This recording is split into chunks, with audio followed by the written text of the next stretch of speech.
Hi everyone, Melanie Grant back here again with C&M Glass, and this is our part 2 of our Coding with Miss Melanie segment, specific for class 2021 on PCS coding. Okay, so a couple of questions this week. Let's see, we've already talked about abstracting, parts of the note, and physician query. So we're going to look at a couple of very unique questions that I had come across for coding lookup, and I want to leave you guys with a couple of tips and tricks to always keep in mind when you're coding, especially with PCS coding. Okay, so looking at this week in our coding clinic, the questions that came up actually were pertaining to our newest chapter, which is on radiology, imaging, nuclear medicine, and radiation therapy. And so this is for chapter 24. And we're going to look at some of the case studies that are found at the end of the chapter 24, starting on page 485. Okay, so the first questions, before we go into any of the questions, a few of the tips and tricks. When you're looking at PCS coding, there's a few things you always want to keep in mind. First of all, what section are you coding? It can be very easy, especially with codes that are maybe guiding a surgery for radiology, or you're doing pathology when the pathologist is in the office, and there's different things going on. So what you need to always ask is, what am I coding and who is it for? Am I coding for the radiology service, or am I coding for the surgery itself? Am I coding for the radiologist or the surgeon? And so that distinction will be important when you're determining what section you're in, and also determining to make sure you have the proper billing information on your chart. Second thing to keep in mind is the golden rule. The golden rule of coding, in case you're not familiar with it, is if it's not documented, it didn't happen. And so this is the golden rule, saying that if they didn't put it in writing and say X, Y, and Z, we only code what they said. If there's not enough information for us to determine a code, then we go back to the provider and we ask them in a physician query. But if it's not documented, it didn't happen. And depending on your role in your office, or even an external office with the insurance, it may be important that you look at something and say, I don't see it documented, I'm not going to approve it. So there's different roles that you may be in that will apply this rule.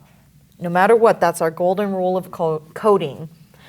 The next thing, though, is always look up and down. With your tables in PCS, it's especially easy to get lost because a lot of times tables will repeat themselves with the same information in the first couple of characters that are with different information in the last.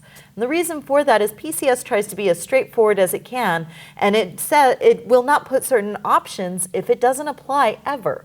So you may be in something that says, okay, well, I'm in radiology and I'm in imaging, and here's the renal pelvis, which is one of the examples we're going to look at today. But if you look up and down, sometimes that table will repeat some of your body options, and you'll have to look at the different options with each one. So always look up and down with tables, and if all else fails, always Google any medical terms and procedures you're not familiar with. It seems like kind of a redundant thing, or even something where you may be saying, I should know this by now. But I guarantee you, even the most experienced coder will come across terms and abbreviations and various new technologies they may not be as familiar with. And there's never anything wrong with looking up information. In fact, as new coders, you're going to be looking up a lot. I often tell my coders, look up every single term that you don't know and make sure that's not part of what you're trying to put together for your abstracting. Okay, so let's look at one of the examples that we had this week. We had here a patient, let's see, number 13 in our case studies was brought up to my attention. And let's look at this for a minute, because I had some students that said, you know, I went to code this and it took me into the surgical section. Where do I go to find the information? So I have a procedure report for a fluoroscopy, guided lumbar puncture, and in parentheses it says spinal tap. Patient has a history of symptoms suggesting Guillain-Barré syndrome, and the findings, informed consent was obtained by the nurse and myself. Thoracic kyphosis was noted, though there was no scoliosis. After sterile preparation, lidocaine was injected at 2 sites, so that's kind of an important piece. An attempt to enter the spinal canal on the right and the midline of L3 was not successful. A 20-gauge spinal length needle was then advanced under fluoroscopic guidance from the left of midline at L3 to L4. The tip ended in the midline behind the back of L4. Clear CSF was obtained under apparent low pressure, though not accurately measured as the patient was supine and angulated. With the head up at 9 milliliters of the clear CSF was collected at the 4 tubes and was delivered to the laboratory. The patient had no complication from the procedure. Impression, lumbar puncture at L3 to L4 with 9 milliliters of clear CSF collected and taken to lab. Okay, so there's a couple of things going on here. This is an op note. This is telling us about that lumbar puncture. So our first question, what section am I in and who am I coding for? In this case, we know that we're coding for the radiologist because we're in the radiology chapter. So when we're reading through this, we're only collecting information that's pertaining to the radiologist. So questions like, what did we perform? A fluoroscopy.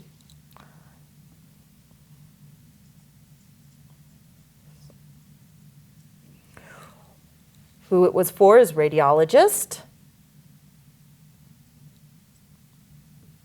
And then we can ask some of our abstracting questions like where? To the lumbar spine. Okay.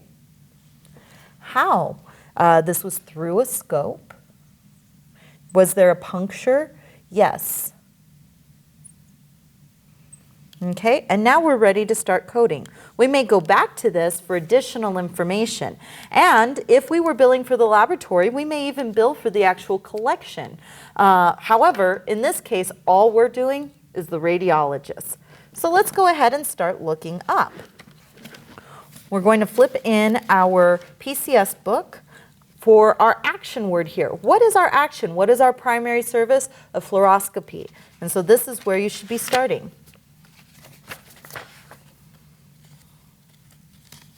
Under fluoroscopy, we have to look and see exactly how is the code book organized. It's going to be different for everything. So we could go in knowing where fluoroscopy is, or we could go here in our alphabetical and say, well, fluoroscopy is organized by the location. And in this case, where was the fluoroscopy to? It was to the lumbar spine. And so we can look for back as a synonym, or we can look for spine or lumbar. So if we go in here, we can actually find on page 63 of our PCS that lumbar B419 is listed under fluoroscopy. So we'll write that down and go to that table. So our table is B41. Our first extension is 9. Always look these up in your alphabetical as well as your tabular. It's especially important in making sure that there's no additional information when you're looking at your tables going up and down. Okay, so I'm flipping over to B419, or B41 I should say. And the first thing I'm going to do is I'm going to verify that I'm in the right section. So the top of my PCS book, I'm going to be looking at what's in the heading. Here it says imaging, lower arteries, fluoroscopy. I don't believe I was doing arteries. So I'm going to look further and make sure I have the right section.